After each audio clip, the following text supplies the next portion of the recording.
listeners, and welcome to Pop Screen, part of the Geek Show podcast network. We are that corner of the Geek Show that likes to deal with the good, the bad, and the bewildering of movies, either starring, about, or by pop stars. No, the podcast covers such a broad range of musical and cinematic genres, from documentaries to hip-hop, from country and western to science fiction. I've mixed those up, but I don't care, because every time I do this spiel, I sound ever more like I'm an auctioneer or something. Yeah. Give me 5. Sold to the man over there. That's auctioneering by Sir Rowley Birkin, isn't it? I was very, very drunk. Seem to have bought a calf. But yes, I am your host, Graham Williamson. I'm a writer for Horrified, Geek Show, and We Are Cult, and I also make the odd film every now and then, and write the odd booklet for Second Run. I've been joined by... I've got to say the odd very good film. I have to throw that in as well. Thank you. Thank you very much. But yes, you've been joined today by this cunt.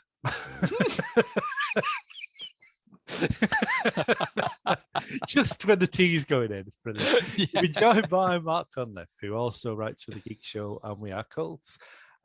You will find me on Letterboxd. You will find some of my essays in booklets for various Arrow film releases, and I'm also have a chapter in Scarred for Life Volume 2, which is available from lulu.com.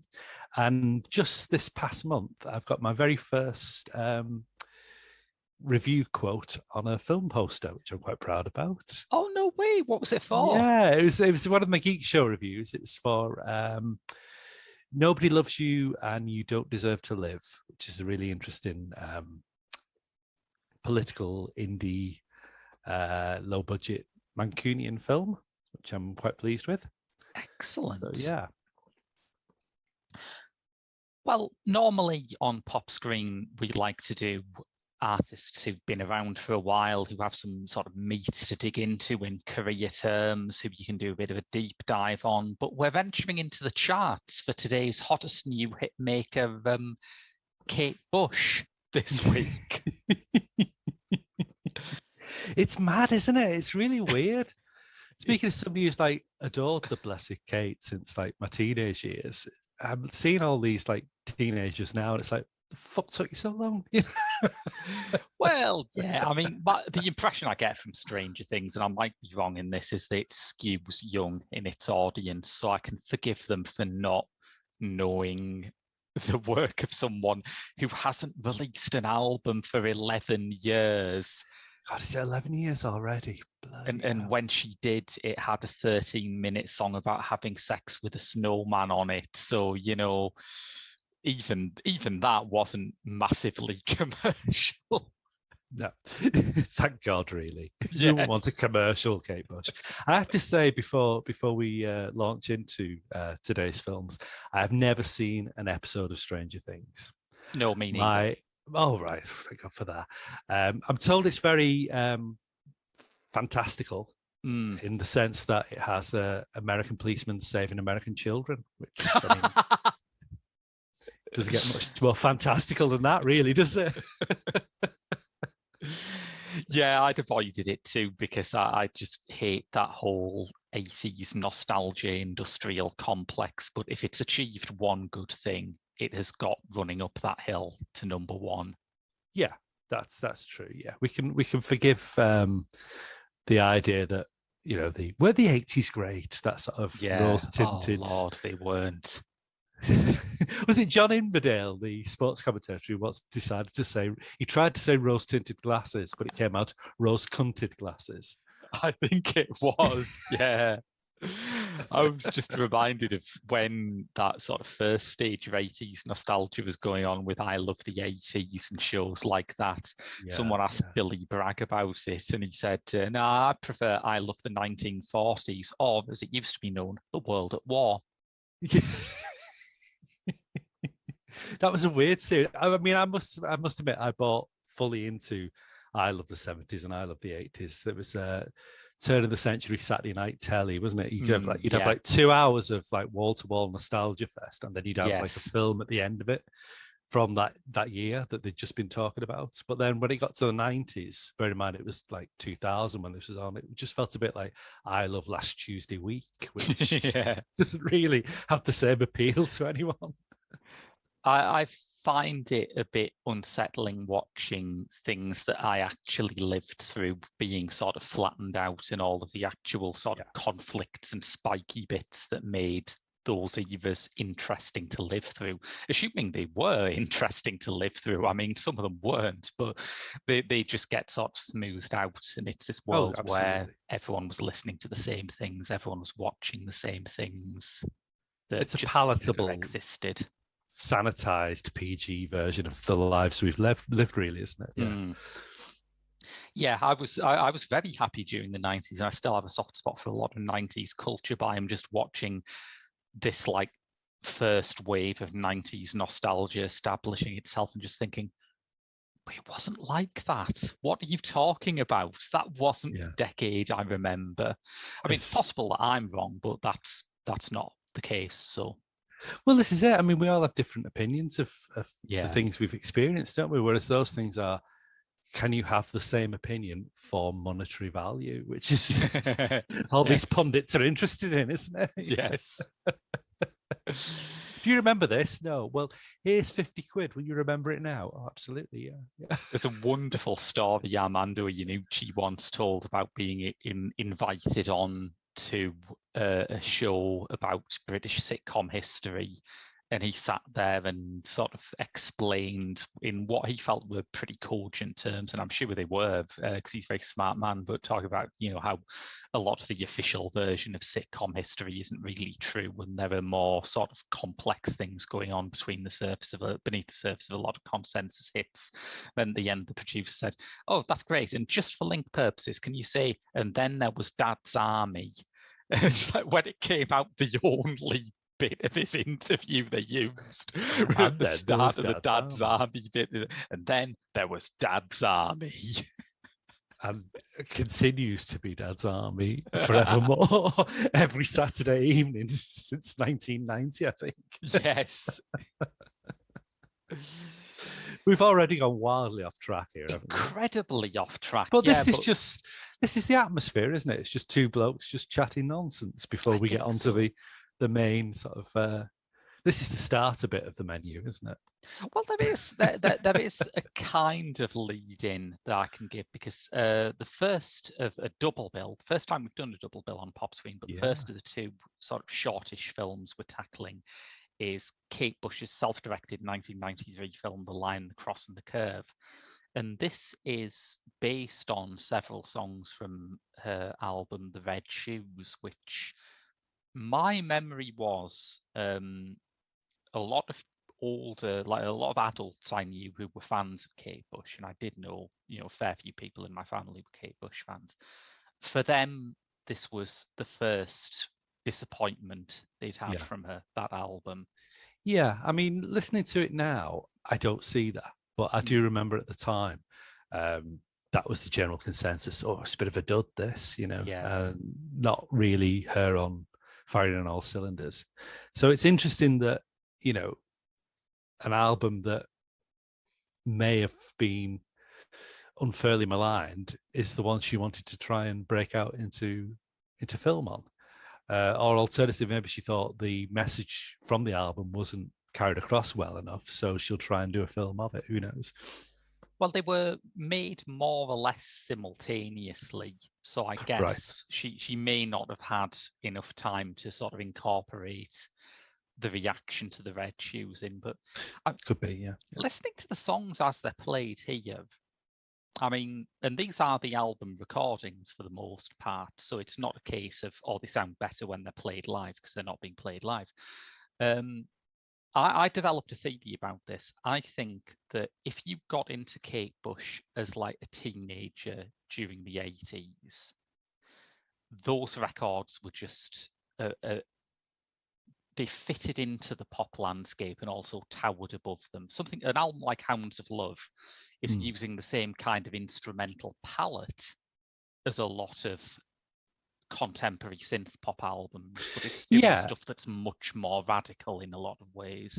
I think primarily because the rest of the landscape caught up with her at that point. You know, I mean, the sort of the early stuff, you know, using Fairlight when that was not really a tremendously it wasn't real music, was it? Yeah, that was the yeah. opinion. And then suddenly within like 3-4 years later, everybody is like using that technology and everybody is pushing for a synth sound, you know. So yeah, it was interesting when you look at the Hounds of Love because it is of that landscape, as you say, but also it towers above it because she's obviously had the experience of playing in that sandpit for a lot longer, really. Yeah. Oh yeah. I mean, I think you can point to something like Running Up That Hill and say that's synth pop. It's superior synth pop, but it is synth pop. And then by the time you get onto the ninth wave, you just think, this isn't Duran Duran anymore. True. But I think some of the backlash to the Red Shoes is from that fan base who came of age with those albums and were maybe getting a bit disaffected by pop as we went into the 90s, as one does as one gets older. I wonder if they listened to this and thought, oh, it sounds like modern pop, because there is a lot of stuff on the Red Shoes where you think she's moved with the times. The title track sounds extraordinary, not the title track, Rubber Band Girl, the lead single, sounds extraordinarily like the stuff that Prince was putting out at that point. And then later on in the album, of course, Prince shows up. Yeah. It's yeah, again, it's catching up the landscape, isn't it? And it's sort of then it's feeding off you know, your contemporaries and the people who've come after you, and just generally it's a melting pot. But I get what you mean, because I think, as with any sort of chapter in pop music or the beginning of a decade, there seems to be this kind of, or even the end of a decade for that matter, there seems to be this kind of oh, is this what it's going to be like? You know, are we still doing this? You know, that you had it with I mean, most famously, it's the punk rock explosion in '76, really, isn't it? To get rid of everything that happened before it. And I think by sort of like the early '90s, you're kind of thinking, well, we've done that '80s glossy aesthetic to death now.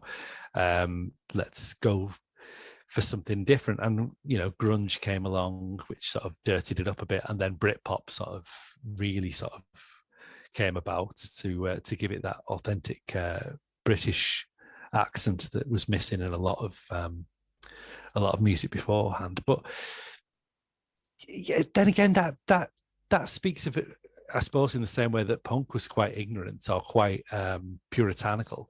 It speaks of that kind of lumping everything together as one mass of something, which it clearly wasn't, because, as you say, there's a lot of weird things going on with most Kate Bush albums to just go, oh, it's that 80s glossy aesthetic again, you know. Yeah, completely.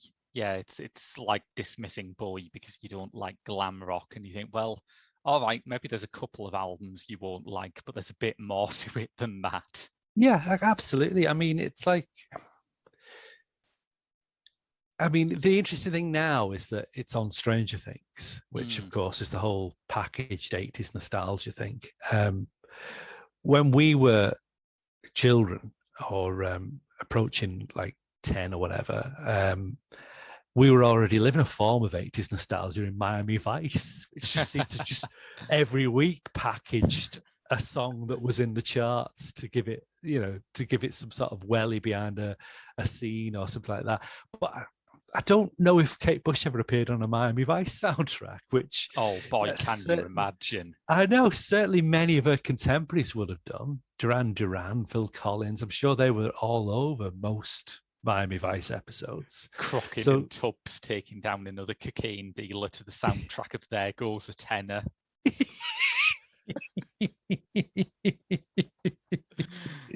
Nobody's trying. I mean, you could imagine running up that hill in that. And of course, you know, it's not like, although America was famously a bit ambivalent towards Kate Bush and she's still a bit of a best kept secret, although that's probably going to change now with Stranger Things. Yeah, I think that's another sort of subtext of how people are talking about Running Up That Hill being a hit, that there's this version now, and I don't know how true it is, but there's this version of events where Kate Bush was Britain's best kept secret for ages, and now the Americans have finally discovered her. I think that's Yeah. a pretty severe oversimplification, but there's a bit Oh, of truth in absolutely. it. Yeah, absolutely. I mean, because when you consider the fact that this woman's work features on She's Having a Baby by John Yeah. Hughes, and it's quite a memorable scene, and it's quite beautifully done. I mean, this is not somebody that America isn't aware of. It's not like it's not it's not like Jonah Louie, We're not just plucking some random musician from the 80s who has had some chart success. It's not famously Dexy's Midnight Runners, who for America are always going to be known as a one-hit wonder for Come On Eileen, but of course have an extensive career and history over here that most America would not know of.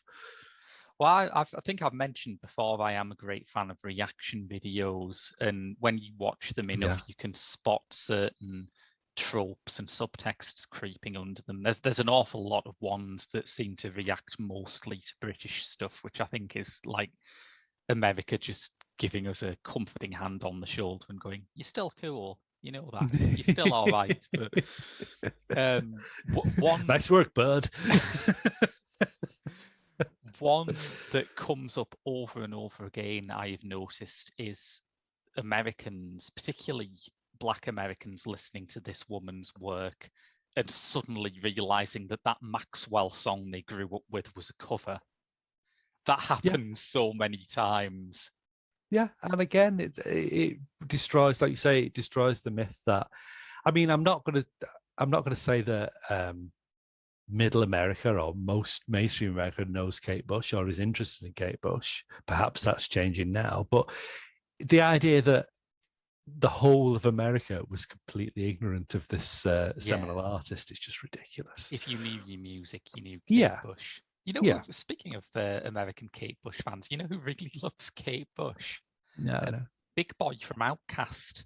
Oh, right. Oh, no, I did not know that. He's a massive Kate Bush fan. One day, some like rap website does a regular series where they say, you know, what's your favorite verse? And most people obviously pick something from a rap song, but he picked a verse from Running Up That Hill. Oh, wow.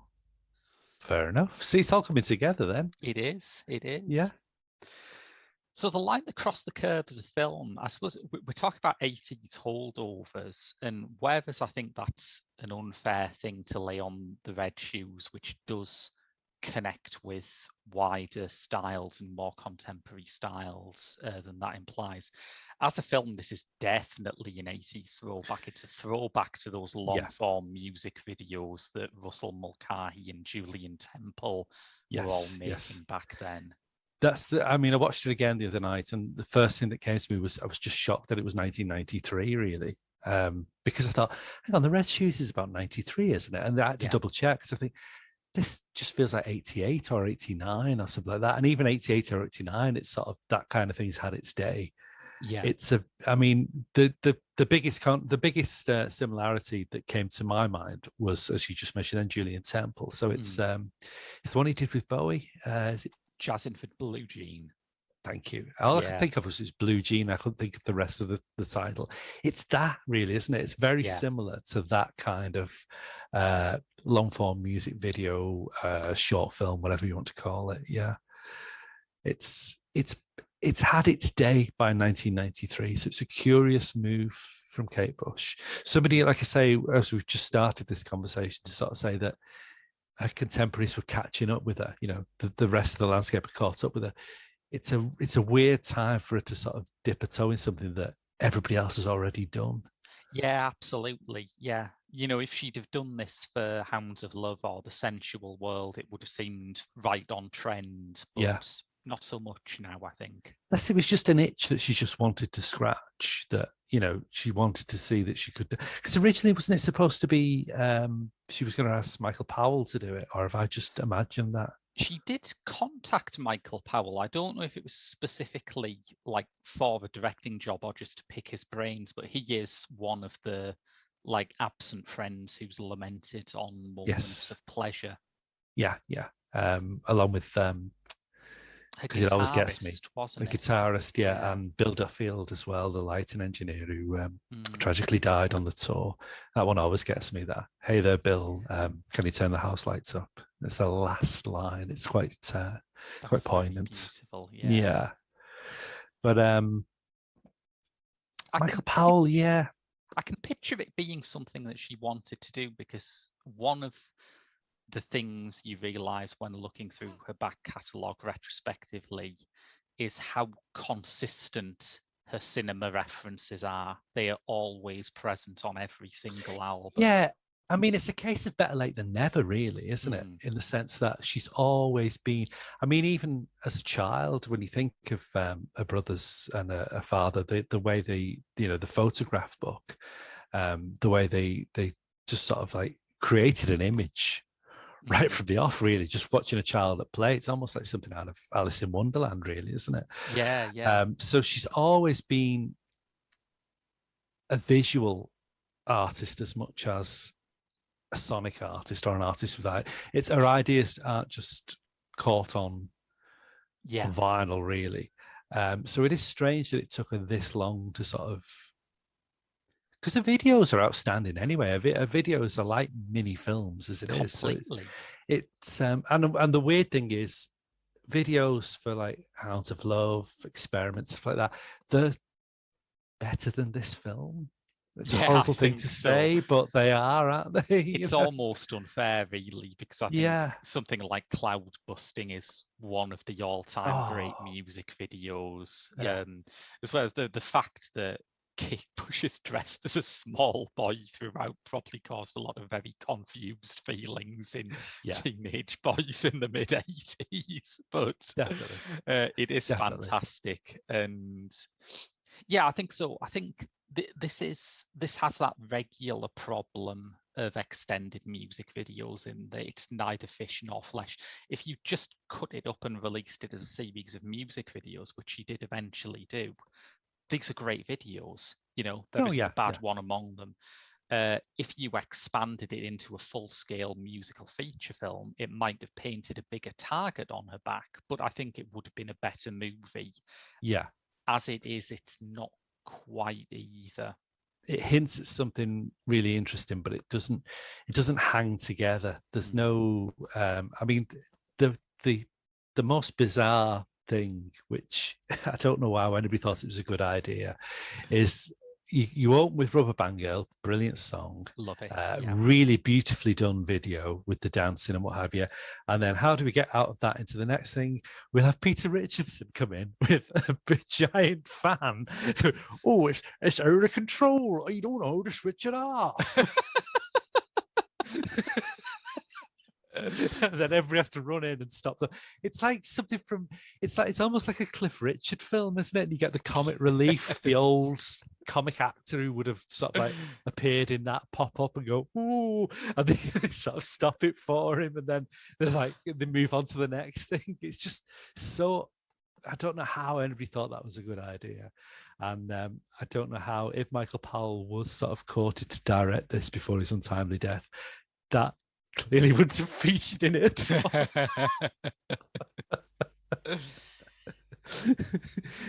I just don't get why how that is supposed to introduce us to anything. It is very odd, yeah. And I think this is also around the time that the idea of the pop movie is becoming a bit tarnished, isn't it? The early 90s. And I think introducing Kate Bush as an accident-prone singer who's going through a new song in a rehearsal room, and then the comic relief handyman blunders in. It's, it's a bad Richard Lester imitation, and it gets the film off to a wrong start, I think. Yeah, and as we mentioned before, if this was like years ago, it's and then there was Dad's Army. It's Clive Dunn has just sort of wandered in, hasn't he? I mean, I get that we'll talk about Peter Richardson later on, but I get that it plays to his interests, because obviously, he was representing a kind of, with Comic Strip Presents, a sort of alternative carry-on type vibe, which of course then came to fruition about the same year, really, with Carry On Columbus, didn't it? Which he appears God, in. yes, I hadn't thought of it So that way, but there's a lot of interesting intersections going on, and you could see why that role would appeal to him, to just sort of like tip the hat to like the past, but put his own sort of like, you know, alternative 80s stamp on it. But it's a very straight. The first line of dialogue spoken in the film for that scene, with no sort of like introduction or insight into what it is we're watching, it's a very strange choice. It might, I guess, have had an effect in lowering my standards, because as soon as Kate Bush herself starts delivering dialogue, I remember thinking, hey, she's not bad. Yeah, that's true. I mean, we've got to remember she's directing this herself. Yeah. And the great thing about directors is they elicit really good performances, especially if they're actors. Yeah. If an actor is a director, if a director is an actor. So Peter Richardson gets a much better performance out of her in Les Dogs than she gets out of herself in this. But I think that's because of, you know, she's not experienced or skilled in either of the roles she's choosing for herself there as actor or director. But of course, yeah, she's not bad. There are worse performers out there whose background isn't necessarily in acting. I mean, we've covered some of them. We certainly have, yeah. I would agree with your assessment there. I think there is a lot of native skill to both her acting and direction, but it is too ambitious a project for her to hit every mark she's going for. Yeah, and like I say, I don't think the dots aren't joined up very well. I mean, I'm not. You're the film director. You can do it better than me. But I would have sort of gone from, if you had to open with a song, which people would expect. Yeah. So you'd go with Rubber Band Girl, and then I would go to try and explain something about Miranda Richardson. I would do a completely different scene that hints at this weird fantastical world that is going to intrude upon reality pretty damn quick. So I would do that first, really, not the comedy, oh, you don't know how to switch this big fan off. Well, the second song is And So Is Love, which is very odd, because if anything feels like it should be like the big climatic power ballad. Yeah. It's that, right? Either that or Moments of Pleasure. It's a straight, like you said, the dots in this just aren't really joining up. I think there is a lot of very good stuff in it, despite that lack of connective tissue. I think the routine for the song, the title song, The Red Shoes, is excellent, and it does draw on that sort of more theatrical aesthetic that she was obviously very comfortable in. Yeah, and maybe that's why she chose to sort of ground it very, you know, I'm just a singer, we're rehearsing, blah, blah, blah, and then build on to the fantastical elements, as opposed to put a bit of fantastical element in early on, you know, early doors to try. But I think, it needs to be more welded together better, I think. I suppose part of what's going on is that one of Kate's ideas for the Red Shoes as an album was to make a more live record that she could then take on tour. And then just 21 short years later. Yeah, we've got to say right from the off, if you are listening to this or watching this because you've heard Kate Bush from Stranger Things, you're like, who's this Kate Bush person? If you want to become a fan, you've really got to have a lot of patience and persistence, because this shit doesn't come easy. I think the only thing I'm a fan of that has like tested my ability to wait for new material more than Kate Bush is Thomas Pynchon. Thomas Pynchon seems more likely to give a public appearance at the moment. It's like when Netflix brought that Orson Welles film out recently, wasn't it? Well, I said recently, it was about 3 years ago now. I just imagine there might be people sat around going, when's that Orson guy going to do a new film? There's someone at Netflix sat there thinking, I wonder if we could get him to turn that into a mini-series. There's got to be somebody out there who thinks that's brand spanking new because they've seen like the year 2019 next to it or something and gone, why is he not making another film? You know, it's strange he's not followed that one up. Yeah. Like, I really love the 70s aesthetic. It's really spot on. It looked like it's the 1970s. Not like Stranger Things, it's too glossy. This really looked like the 70s. Hey, while we talk about decades having a particular aesthetic, I love the fact that as soon as the title track finishes, Kate Bush ends up in no less early 90s a location than the fucking Red Room from Twin Peaks. Yeah, this is a very Lynchian type of music video going on here, isn't it? Definitely. And then you've got Lindsay Kemp, who, to be honest, Lindsay Kemp frightens me more than that little dwarf guy. Yeah, he is. There's something about the way he turns to her and goes, it's really happening to you. Yes. In fact, while we're on a Lynch tip, and I know, Mark, you'll be thrilled that I'm taking the conversation in this direction. No, I'm eager to learn. Lindsay Kemp in this looks a lot like Robert Blake in Lynch's Lost Highway, which was released about 4 years after this, I think. Oh, right, okay. So there may be some inspiration flowing in both directions there, I think. You never know. Who knows? I now feel like Nick Frost in that thing when Simon Pegg says to him, "Oh, Bob in Twin Peaks," and Nick Frost goes, "Never watched it," and he's like, "Well, was it Bob scary?" I don't know. So I just feel like that now. I just feel a bit like, I don't know. Robert Blake looked like him. I don't know. But I mean, I've learned something now. I can go back and look at that and think, there we go. Yeah, Kemp is, of course, a culturally fascinating figure, is he not? Yeah, and a huge influence on Kate and Bowie themselves. Yes. But yeah, a fascinating figure. Yeah, we lost a real interesting, eccentric talent when Lindsay Kemp passed, definitely. Yeah. And he needs to be spoken about more. And I don't think I personally could do him justice. But, you know, if you're familiar with Bowie and Kate Bush, the films of Derek Jarman and stuff like that, you'll have come across Lindsay Kemp. And indeed, in some Derek Jarman films, people have come across Lindsay Kemp. But that is interesting, isn't it? That there is a figure who can tie together Kate Bush and David Bowie, two of the most obsessed about musical figures in the world at the moment, and LGBT history as well. He also has that connection. His dance school was a very sort of inclusive, very queer-friendly space at the time when that wasn't the case elsewhere in British society. And it's strange that someone can tie into this many things and still be largely a sort of secret handshake. Yeah, again, I mean, we were talking before about Kate Bush being some sort of best kept secret. No, he really is a best kept secret. You either know this man or you don't know him, really.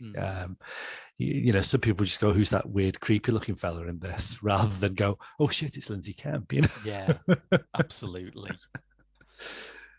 Yeah, it's got a lot of interesting people in. I mean, the big name is Miranda Richardson at that point where she'd just done The Crying Game, and she was a very big name in British cinema indeed. Yeah, a huge talent. I mean, I love her. Yeah, it's that kind of talent that you don't really get in the industry anymore. Really, that sort of like they'll appear in something like a sitcom. You know, Blackadder 2 as Queenie and steal the whole series and then suddenly be doing like really interesting straight acting like Dance with a Stranger and The Crying Game that you just completely, you cannot picture that person as the person you've just seen on the small screen. It's yeah, that's a fair point, isn't it? I don't know whether I don't know. I think the only like contemporary British performer I can think of who moves from drama to comedy that regularly is probably Olivia Colman. Yeah, I suppose so. Yeah, but she's she sort of She seems to be more plays. situated in drama at the moment. Yeah, at the moment, yeah, and she sort of plays a similar kind of role, if you get what I mean. I don't want to denigrate her because I think she's a remarkable talent in herself, but she sort of plays that kind of vulnerable, put upon, whereas Miranda Richardson sort of goes from, there's no, I mean, the one thing that sort of perhaps could join the dots from Queenie and Blackadder to the dancer in this via The Crying Game and Dance with a Stranger is a kind of burly suppressed mania. Yeah, that's that's the way you measure Miranda Richardson performances, isn't it? How suppressed is the mania? Like in Blackadder 2, not suppressed at all. Not at all. No, in not Dance at all. with a Stranger, definitely maybe got a bit reined in there. Bubbling under the surface. The Crying Game is a wonderful villainess performance, really, isn't it? Yeah, people don't talk about her in The Crying Game enough, I think. I suppose they really don't. No, that's true. It gets drowned out by the J. Davidson plot line, I guess, but it is a fantastic performance. You're right. I still maintain it's a fantastic film, although it's sort of fallen foul now of what we accept in terms of depictions of trans lives. Really, I don't know. I think it's still quite sympathetic, but I am not the person to be answering that, and I'll fully put my hands up to it straight away. Yeah, I would say so. I mean, it's been a long time since I watched it, but I think we need to renormalize this feeling of sort of watching something and accepting, one, this would not be made today, and two, it's fine though. It's well intentioned. For what it was at the time, it's groundbreaking and interesting. But yeah, there's a kind of everything has to be met with a, and I don't want to sound like one of those fucking Piers Morgan types, but there's a, which I'm really not, honestly. But there's a kind of everything has to be watched or assessed with a 2022 viewpoint. And I think you have to be seen as either for or against that, whereas I think you're not really going to get anything out of older media unless you can see like through both lenses of the glasses, Yeah, and I suppose in a way it goes back to what we were saying before about the I Love the 80s and that really. It's the kind of, that was, where you feel like there's just one homogenous consensus of life. That's true, actually. I wonder if people are like more offended by old media because they've been lied to about the 80s and the 60s being these euphoric golden ages, and now they're looking back and going, Section 28, that was a bit rough, wasn't it? Yeah, exactly. Like they've gone, oh, and we had Boy George. That answers everything, as opposed to we had Boy George, but we also had Section 28. We also had gay bashing and what have you. But you had Boy George, so this film is wrong. You had, again quoting Billy Bragg, you had as Billy Bragg said, Spandau Ballet pouncing about on top of the pops in the Mum and Dad's curtains.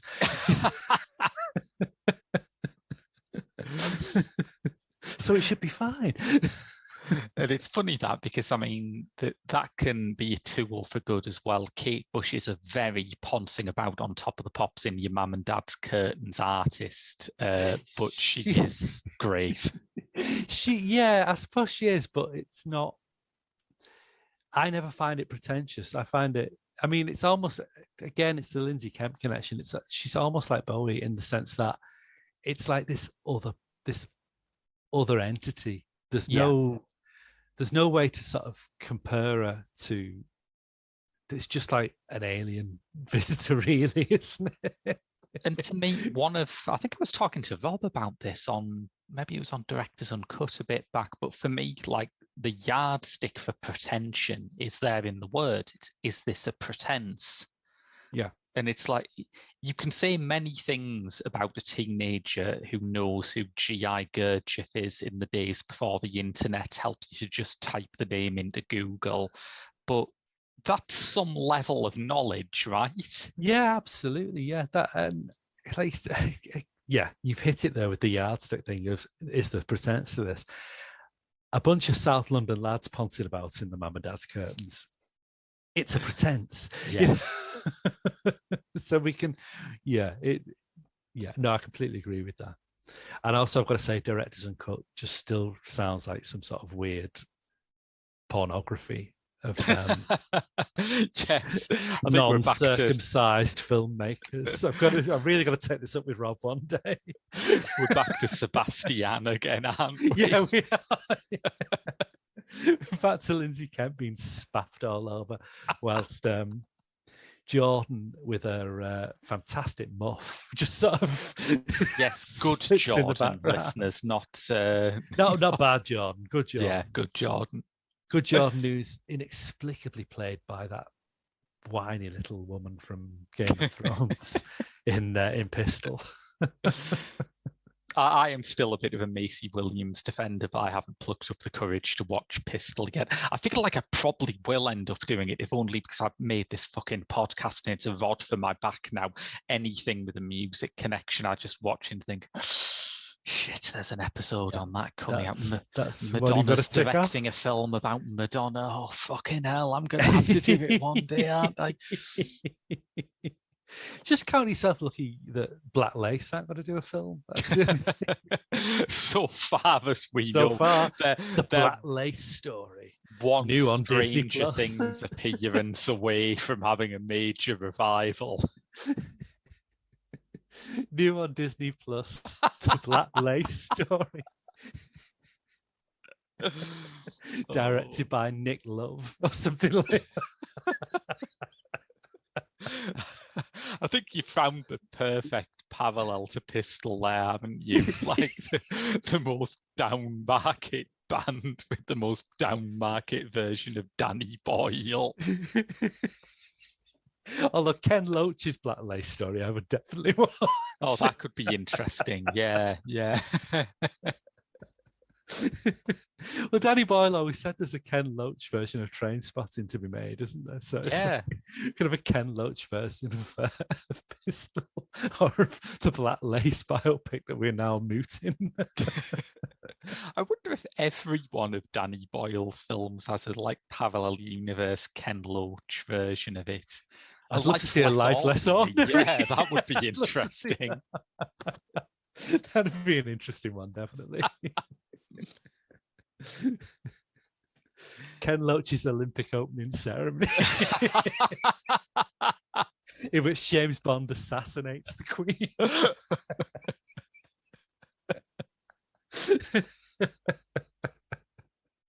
Now that I would be down for. I could see. I'm not a Ken Loach fan, but you couldn't possibly make a worse Steve Jobs biopic than Danny Boyle did. Steve Jobs, we want jobs.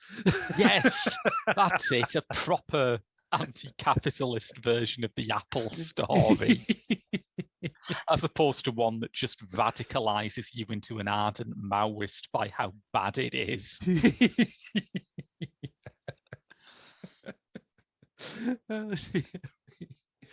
But yeah, Miranda Richardson's good. She's good, isn't she? Yeah, I like her.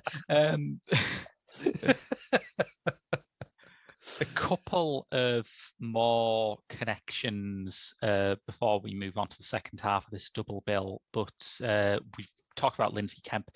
In between the release of The Dreaming and Hounds of Love, Bush sang backing vocals on Flowers by Zane Griff, which is a tribute to Lindsay Kemp. Oh, right. I didn't know that. Oh, that's something I have to check out then. The other thing is The Mysterious Lily. Yeah, this kind of little old dear who could... I know when we talk on here, we always end up turning it back to Doctor Who, but I could definitely see her in the Seventh Doctor and Ace story. Oh, yeah, that's good. Yeah. Quite easily, yeah. I mean, Ace sort of having to go to her in the same way that Kate Bush goes to Lily in this. Kate Bush would have had the contact to that because she did, of course, write the two Mara stories. Yes.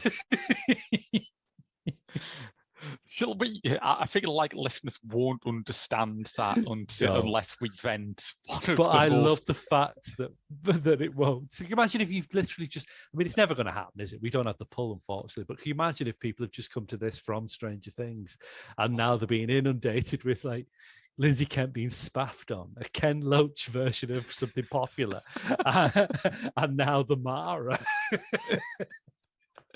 Listeners, every fact on this podcast is true. And David Bowie did indeed invent Connect 4. Yes. But yeah, but one of the most hilariously embarrassing corners of Doctor Who fandom, wasn't it? There were two very enigmatic, mystical Doctor Who stories written about a monster called the Mara in Peter Davison's run, and the writer for them, Christopher Bailey, was so reclusive and so hard to find information on that a group of fans looked at Kate Bush's then previous album, The Dreaming, and said it was full of clues that she was the real author of the Mara stories. I'd love it. I'd love that to be true. I'd absolutely love that to be true. Doctor Who magazine managed to track down Christopher Bailey about 20 years ago, which I still think is probably his most recent interview. And they actually mentioned that to him. And he just howled. He thought it was incredible that there was a whole group of people who thought he was Kate Bush. Fantastic.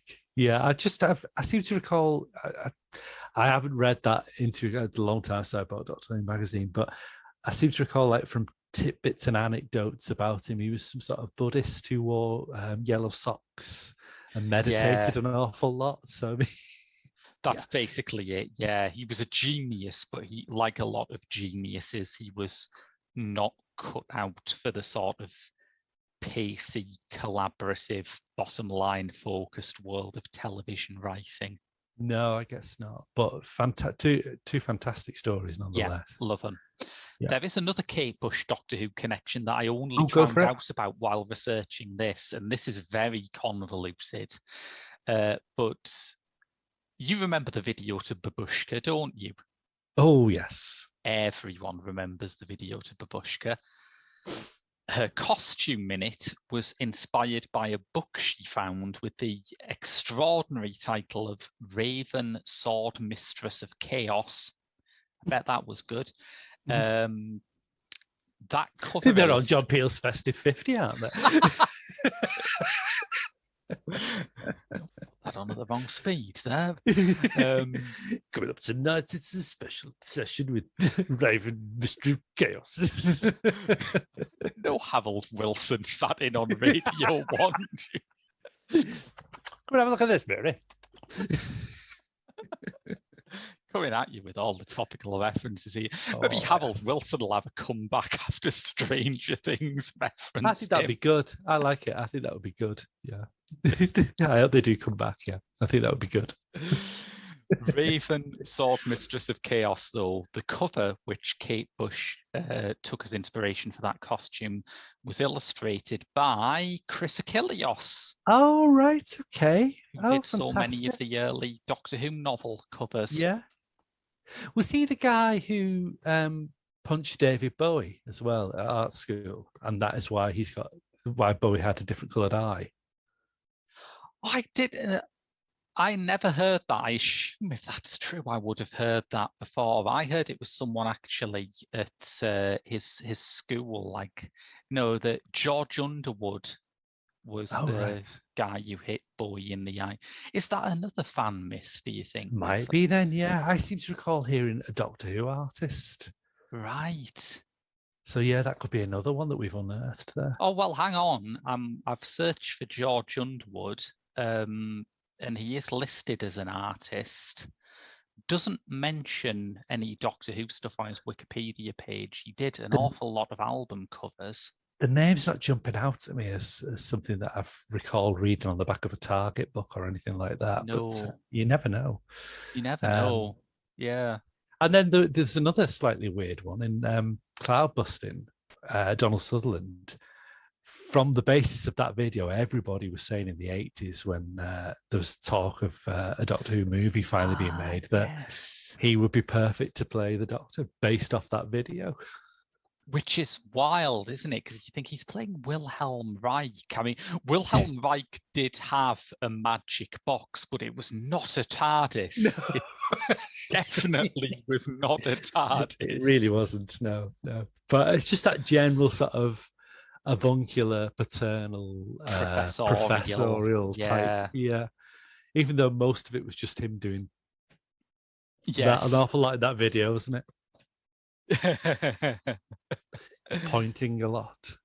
I can see it now you mention that. It's funny. Yeah, I came to that room quite late, and obviously Donald Sutherland's great. You know, I have nothing against Donald Sutherland, but I always wondered how he got in the conversation. And yeah, that makes a lot of sense. Yeah, it's certainly better than some of the alternatives at the time, such as John Cleese and Dudley Moore, which they basically just go for any famous English person, I think, at that point, weren't they? I think it was, yeah. Tim Curry was a good shout as well, for obvious reasons. That could have been good. Yeah. But we were talking about Lily, and I sort of sidetracked everything with mentioning Doctor Who. Yeah. Yes, Lily. I looked up Lily because Lily is just credited as Lily, and I thought that was very mysterious, especially since it stands out because basically everyone else in this is famous, right? Yeah. Everyone else is from like a British comedy show of the time, or is a dance legend like Lindsay Kemp, or something like that, or is someone you'll know if you've seen Kate Miranda Bush Richardson in a Frida Kahlo eyebrows and a Irish accent. Yeah. So the appearance of Lily, who is just played by Lily, is quite odd. Lily, it turns out, is a spiritual healer from London who the song of that title was actually written for. Brilliant. That's very Kate Bush. Yeah, I like that. That's even more kind of, that's nice. That I like that. I genuinely didn't know that, and I watched it again, as I say, and it come up, and I'm looking at the cast list, and it literally just goes Lily, doesn't it? And you're like, but who is Lily? But that's fantastic. That, but she'd have been great in a Doctor Who story. She would, if they'd have carried on into the 90s. It's criminal that they never did, but the Seventh and Eighth should definitely have had an adventure with Lily.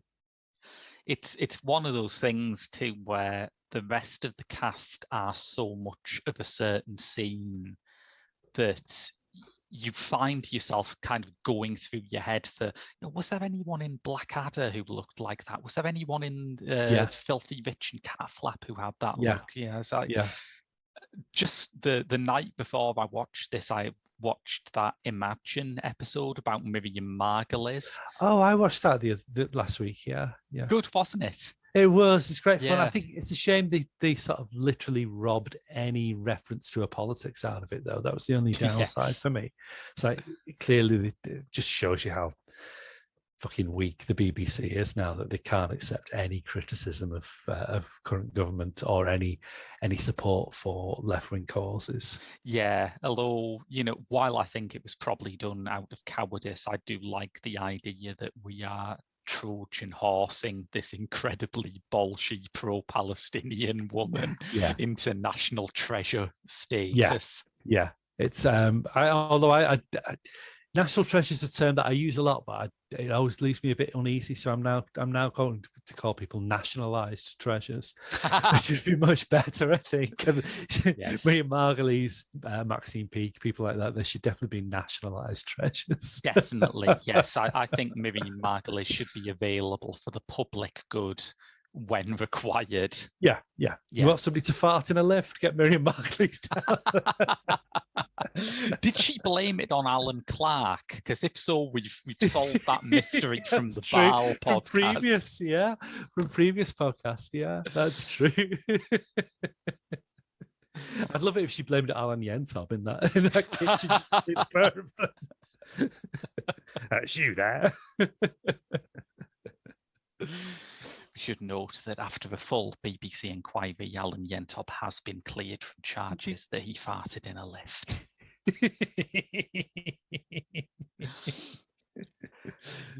Yeah, you mentioned quite rightly that it is strange that there isn't more Kate Bush-related cinema out there, and there had been a few near misses. Yeah, the one that hits straight away is Castaway, Nick Rogue. Castaway, yes. She was going to have the Amanda Donohoe role in that. But she sort of passed on the idea because it was literally just going to be in close proximity to Oliver Reed for a long period of time and being virtually naked throughout the whole film.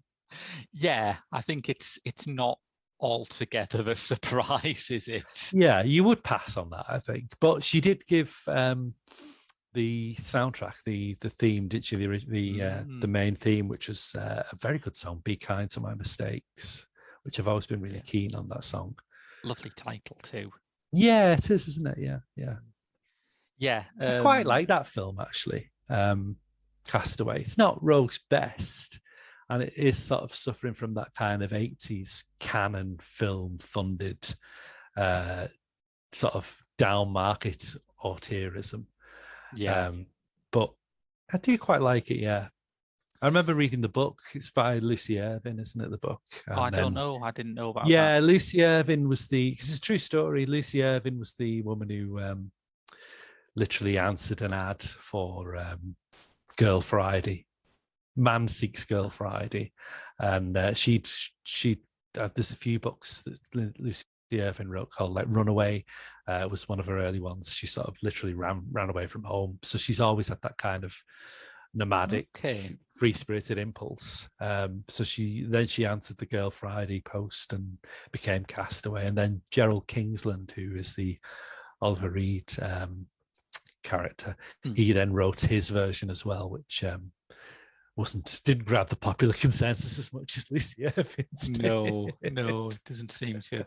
I am a big fan of that kind of that part of auto fiction where you think, yeah, you could just get this out in a really long Twitter argument, like when Karl Ove Knausgaard's first wife wrote an auto fiction about having an ex-husband who writes books about how crap you were, and you think just go to a therapist, please. Like you say, nowadays it's a few tweets and then a block, isn't it? Yeah.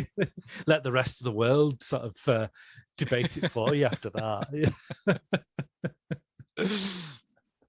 Yeah, but the only real sort of film acting appearance she'd made prior to The Line, the Cross and the Curve was in Les Dogs. Yeah, is it Les Dogs or is it Les Dogs?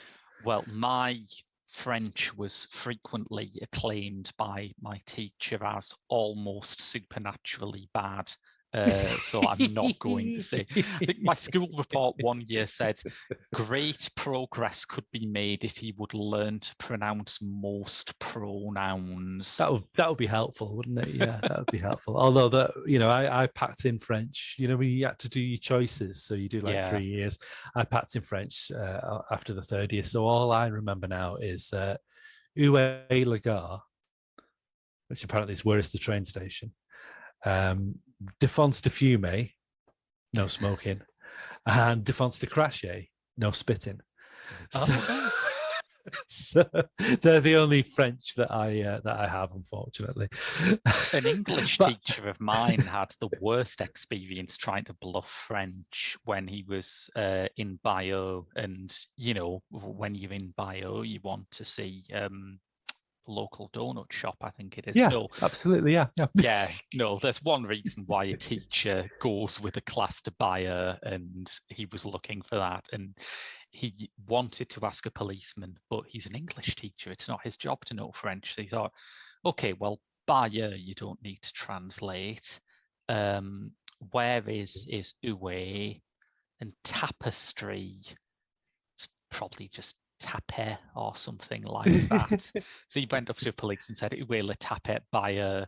And the policeman just looked at him and tried to stifle laughter and then walked off. He asked one of the actual French teachers later on where he'd gone wrong, and she told him that whereas Uwe is correct and Bayer is correct, the nearest English equivalent to tappet is probably knob jockey.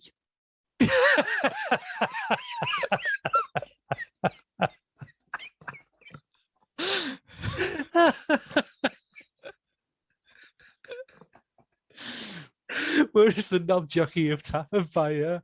That'd be brilliant. Again, almost certainly if all Lindsay Kemp played for Derek Jarman. The knob jockey of Bayer, yeah. That's a Peter Greenaway film, that, isn't it?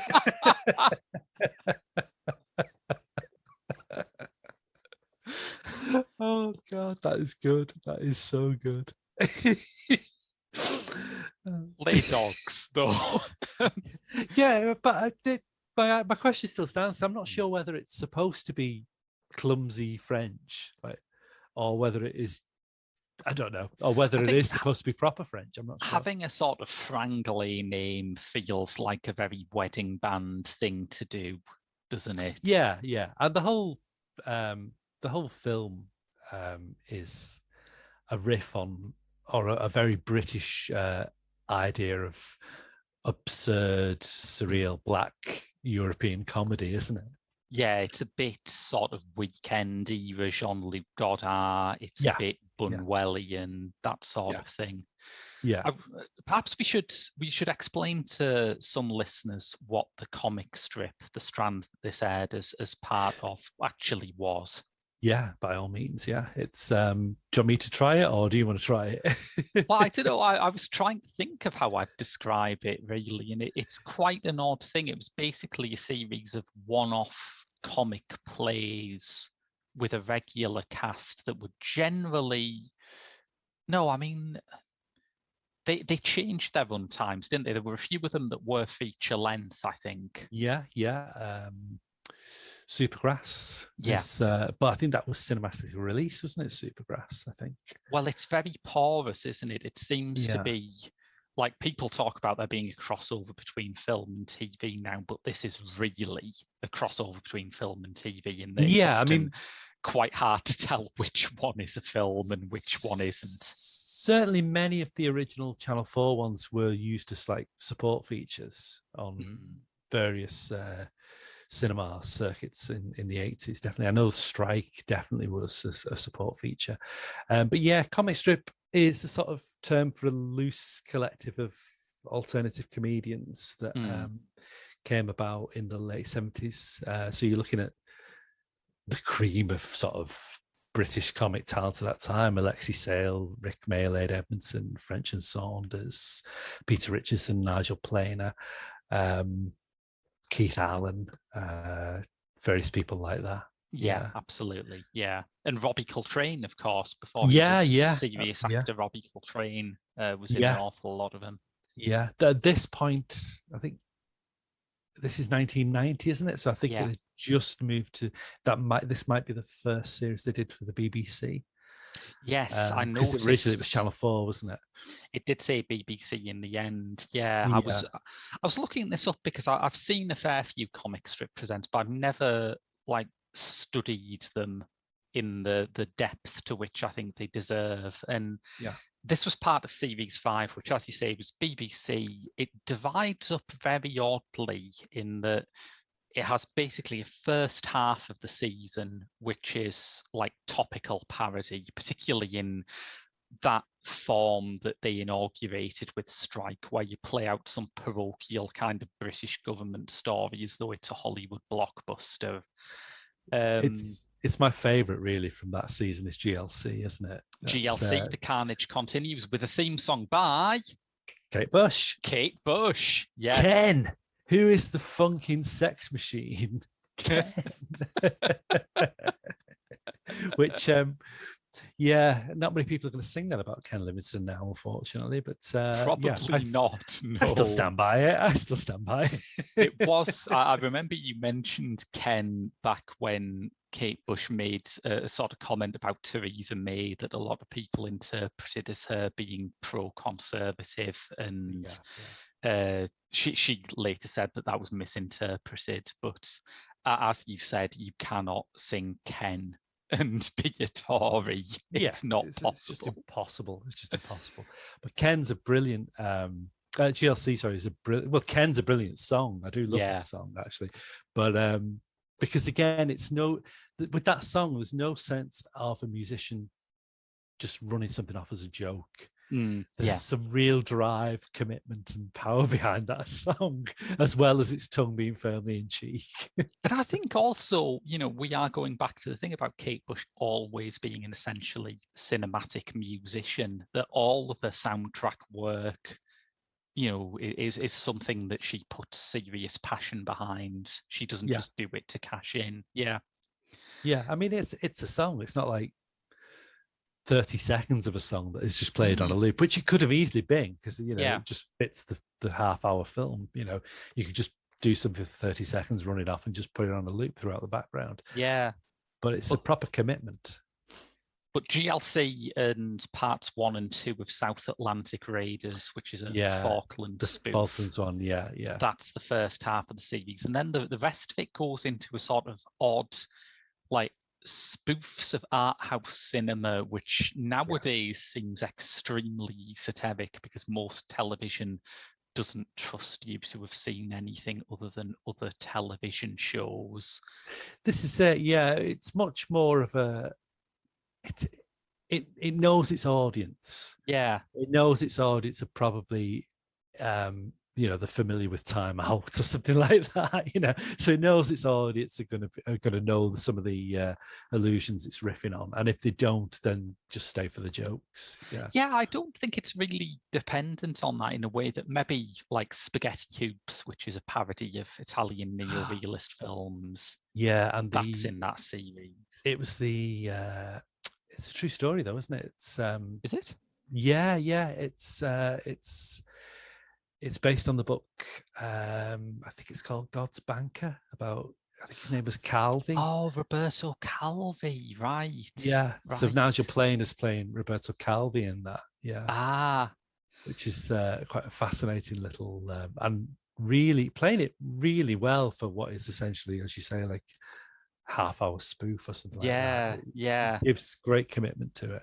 But Lay Dogs, I don't think quite sort of, it's a very loose spoof. Like I say, it reminded me a lot of Weekend, but I don't think you have to have watched Weekend in order to get it, and I don't even think there are direct references to Weekend. If anything, no, it's just, it shares the same kind of humor, I think. Yeah, it's a general sense of atmosphere or genre, if you want to try and say that sort of Godard type thing. I mean, I've not seen Weekend, but I can pick up the fact that this is clearly some sort of riff on French surrealism. But yeah, it's a wonderful little film, really. I was really charmed by it. Yeah, I'd never seen this one before we did this, and I do think there is real ambition and scale in it. And nowadays when people talk about television being cinematic, what they mean is that they've spent a lot on the camera. This is a film where they seem to spend quite a lot on what's in front of the camera, which is novel, but I think it could catch on. It's true.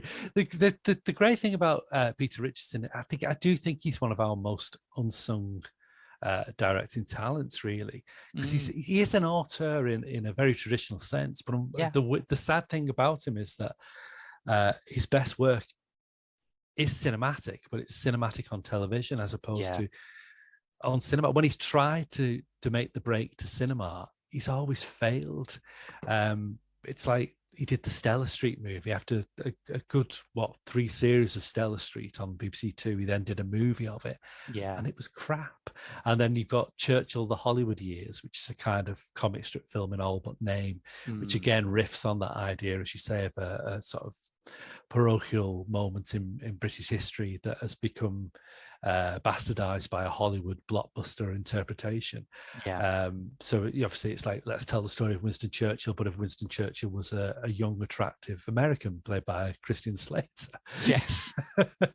But again, funny ideas, but terrible execution. It just didn't really do well as a cinematic film. I Whereas think there's some funny things in Churchill of Hollywood Years, but it's strange that it feels far more like a television movie than a lot of the actual that's it. television episodes of comic That's strip. exactly it. The vision and the scope and the dynamism that he puts in on the small screen just seems to just disappear once he gets to the big screen.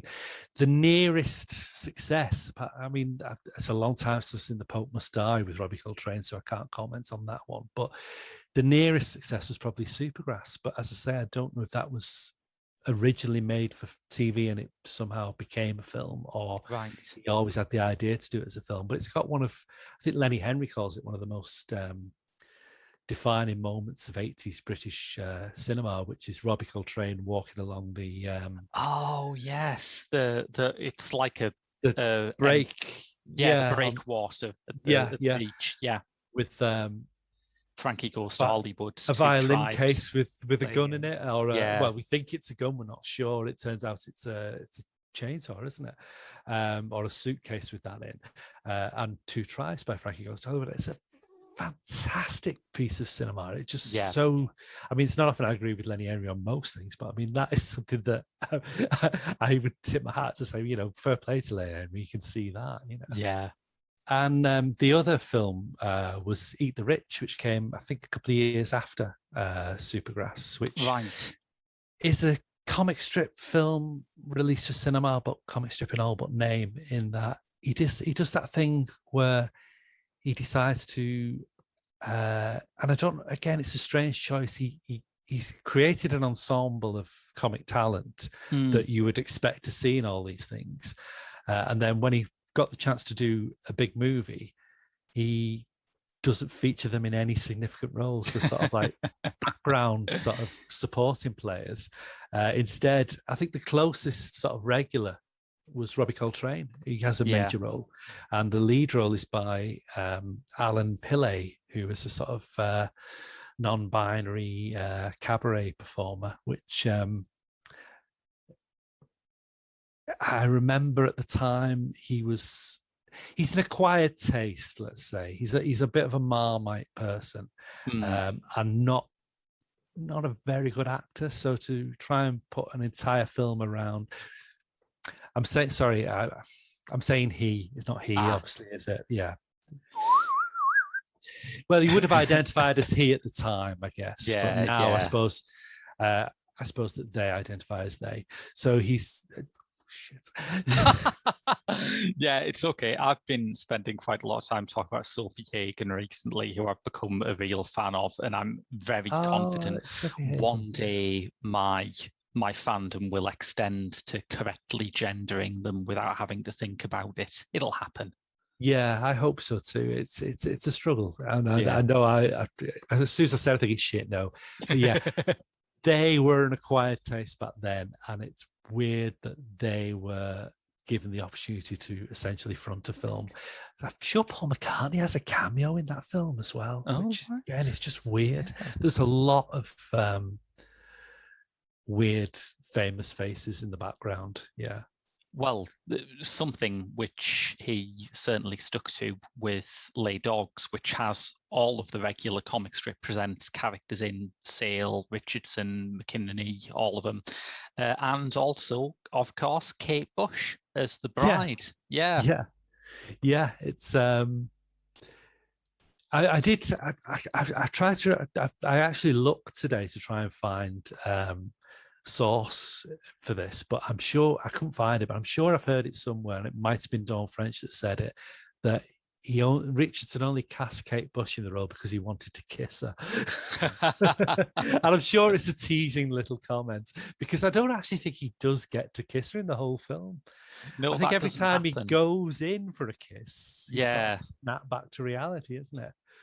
It's quite weird because it has this element in it very prominently of a sort of comedy of sexual frustration, of someone who falls in love with a woman who's involved with someone else and constantly gets thwarted as he tries to get to know her. But the world surrounding it is so bizarre that it completely defamiliarizes that very familiar concept. Yeah. I mean, it's an intentionally surreal film. I love that bit at the beginning where, well, not the beginning, but it's just after the credits where we're introduced to Richardson's character, Victor, who's some kind of urbane businessman, isn't he? A very languid, lounge lizardy type businessman. Yeah. And they've crashed into Ledog's tour van. Yeah. And his chauffeur's dead in the front seat, and he's on the mobile phone at the back, isn't he? Proper old 80s brick mobile phone, trying to flesh out some deal. And then eventually sort of goes, I've got to hang you up now. My car's just crashed. Yes. Yeah. That's the first indication you get that he's actually noticed this. Some kind of motorway pileup.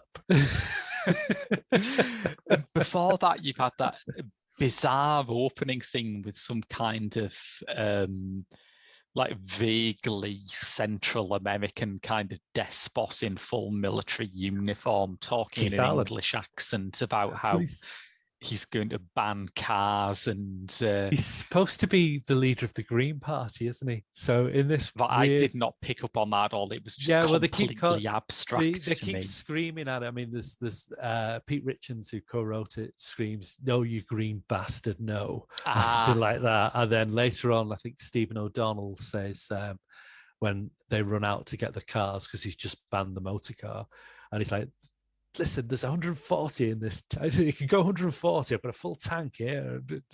I'm not going to pay attention for that.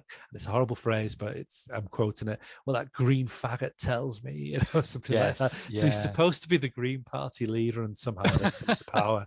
It's a great little performance from Keith Allen, doing his sort of whispering Richard Burton type.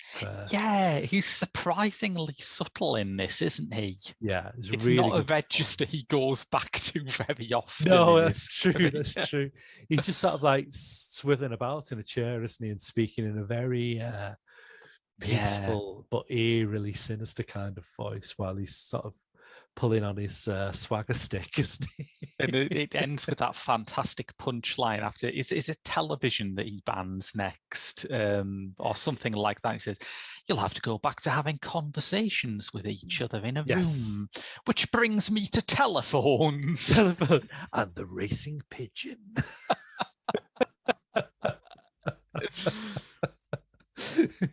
Yeah, but there's an interesting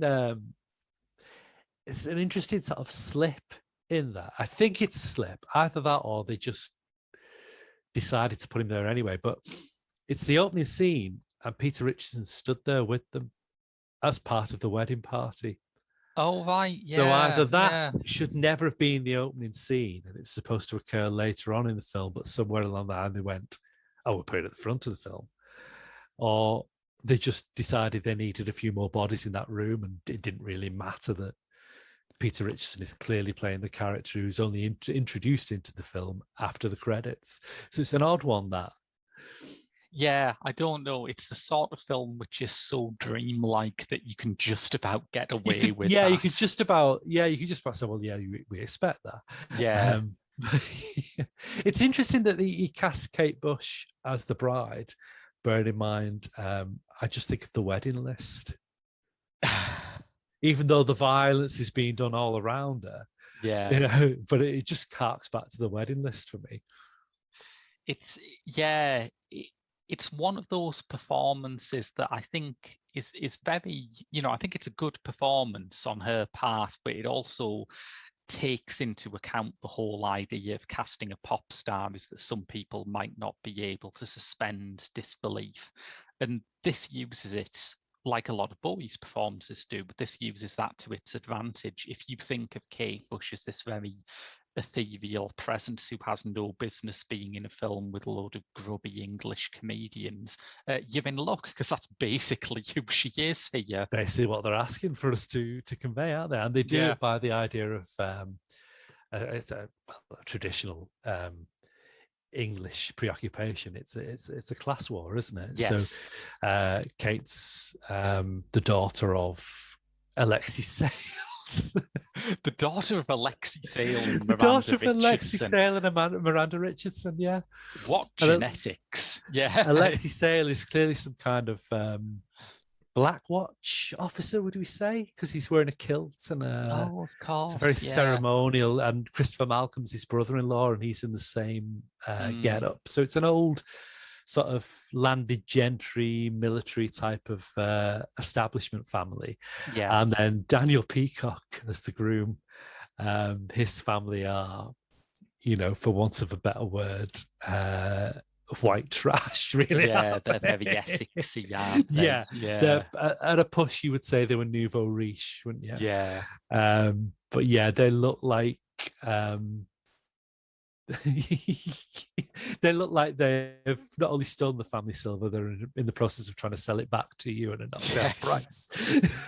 And it's slightly hard to read, isn't it? Because it's like there's never a point in the film where anyone says, "Oh God, I wish you weren't marrying that commoner" or something like that. It's all based on these social cues, some of which have lasted, some of which are a bit inscrutable.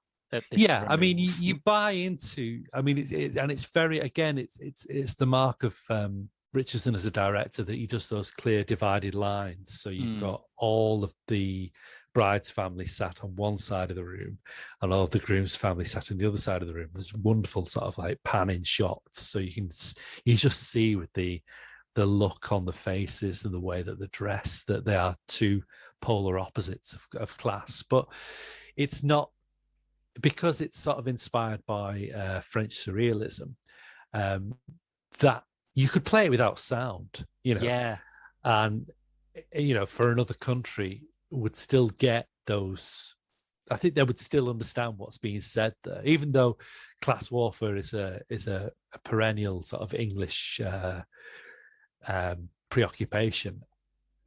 It translates to other countries. I'm certain, the French could easily have done that, with the same sort of success rate.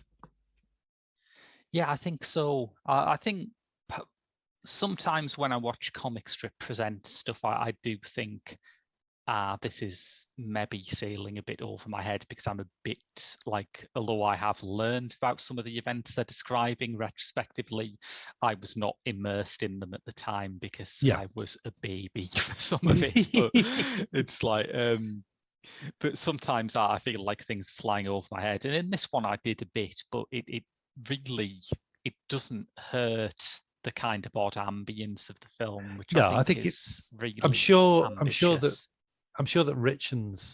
Peter Richardson's writing partner, I'm sure he's actually on record as saying it was a deliberately surreal film, and also on record as saying that they had no way to end it, so they just cut to Christmas.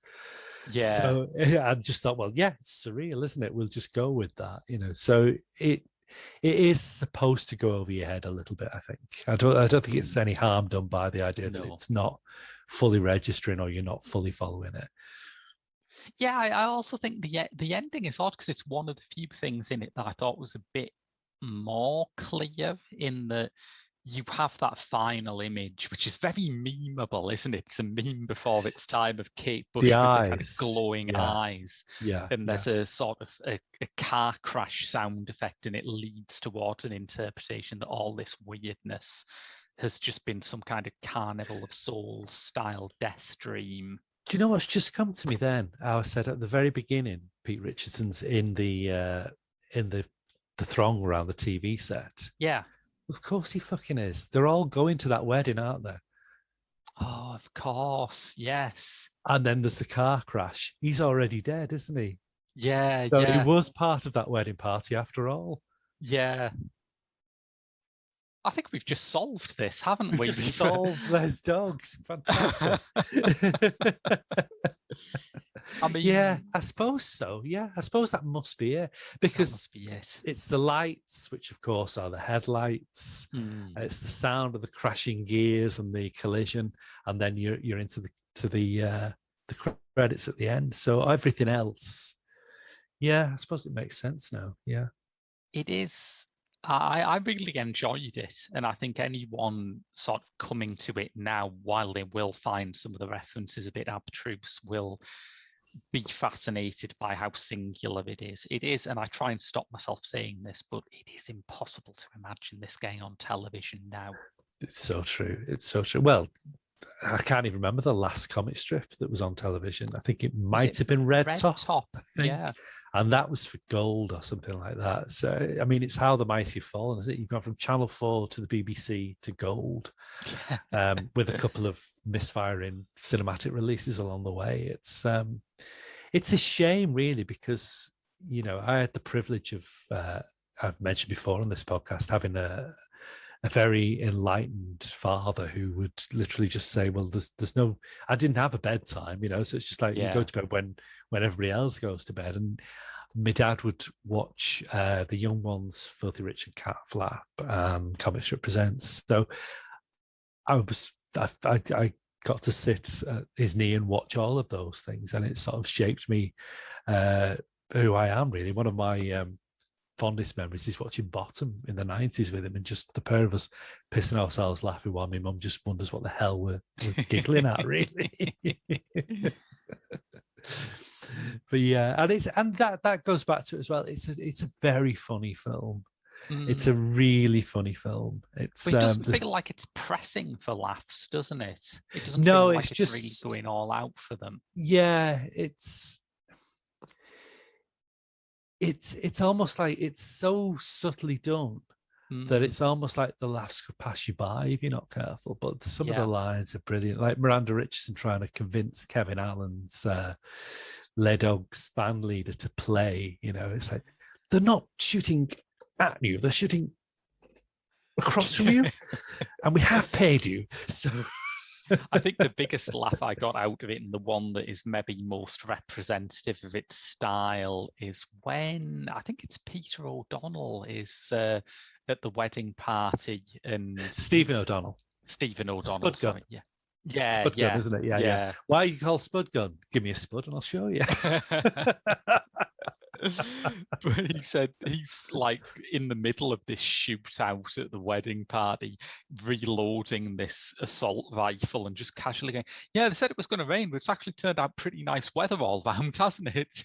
It's just I love it. Banal English conversation playing out in the middle of a descent into civil war. Yeah, he gets really good lines in that, Stephen O'Donnell. Like I've mangled it up before, but the opening line about, you know, let's get in the cars and just drive and let's finally hit 140 mile an hour or whatever it was. The way he says it, it's almost like a cliche of those. I've got a full tank in this baby, you know, that you'd hear in like American cinema or something like that. But hearing it in a very obvious English accent is just really hilarious. Yeah. But yeah, I mean, I think it's a better performance of Kate Bush. Yeah. Than, I mean, she only gets one scene of dialogue, really, doesn't she? Yeah. But it's more convincing than the dialogue she's given in The Line Across the Curve, perhaps because it's more, even though it's a very surreal, abstract film, that exchange is grounded in reality. It sounds like it's a woman who has prearranged to run away with Peter Richardson's character. So it's a kind of dialogue that you'd expect in an episode of EastEnders, really. There's a reality to it that is not in the rest of the film. Yeah, I think that's fair. And I think even some of the non-dialogue pieces are sort of subtly played. Like there's that bizarre point where the groom is licking her face and she just has this really sweet expression, like this is the day she dreamed of since she was a little girl. And then you wonder why Alexei Sale's fuming on the opposite side of the room. But I'd love to know what Danny Peacock thought about that day. You know, I got to lick Kate Bush's face for a considerable length of time.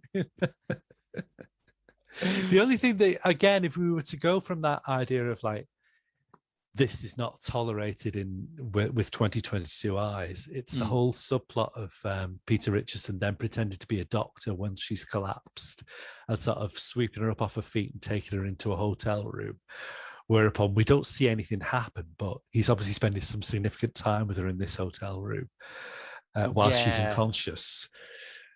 Although the whole fly mood now. Of the thing is so uncomfortable and so transgressive that it's I suppose it feels less offensive to me because it's not asking for you to accept it. It's not No, asking yeah. you to And view it in yeah, that way. because it's so abstract and so surreal, it is kind of. But there's a bit of you that does think, "Ooh, this wouldn't get past now." Yeah. And of course, Peter Richardson's character is introduced as a guy making a business deal on an enormous mobile phone, which is like, he's a loose sleaze. Which that's how you code someone as a villain in 1980s British cinema, particularly in a comic strip film. It's the kind of part Richardson would excel at time and time again, the loose sleaze. I mean, I don't know if it's true or it was just perceived wisdom, but the general consensus was that he was always going to play Mike the cool person in the Young Ones, wasn't he? But he fell out with the producer Michael Jackson, and they got Chris Ryan in instead. But that was essentially his character, the sort of sleazy, cool guy. Yeah, absolutely. Yeah. Well, I think that's brought us to the end of our study of the remarkably slim screen acting canon of Kate Bush.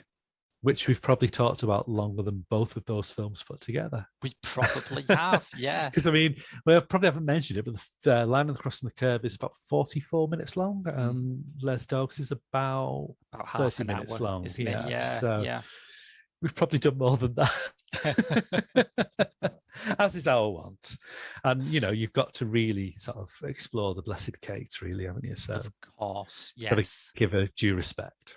There is plenty to dig into, even in these things, which for all their positive qualities, I think are like adjuncts to her career rather than any kind of major work, but are still full of fascinating stuff. Yeah, we never get the sense that this is somebody, like we said previously about Bowie and Ball. I don't get the sense that this is somebody going, this could be an alternative career for me. I think it's just somebody who's just enjoying themselves. Yeah. You can't say further than that, really, can you? But I think for someone whose public image is so enigmatic and ethereal, Kate Bush does seem to really enjoy dicking around and doing really stupid shit quite a lot. Yeah. And she was friends with these people, wasn't she? I mean, like you say, Comic Relief and Amnesty International fundraisers. Yeah. So there's that cross-pollination. And she just respected and admired these people. So the opportunity was there, and you take it, I guess. Yeah. So if you enjoyed that, we do a Patreon exclusive episode every month, and we should have another one out the day after this episode goes out. So on that Friday, we're doing an episode about Electroma, the Daft Punk movie you probably missed, but which I nevertheless rather like. So if you're interested in that or any of our other exclusives, we are expanding the list of what we do on our Patreon at the moment. You can go to www.patreon.com/The Geek Show. But for everything else, that's been your lot for another week of Pop Screen. I've been Graham. And I've been Mark. And we'll see you next week.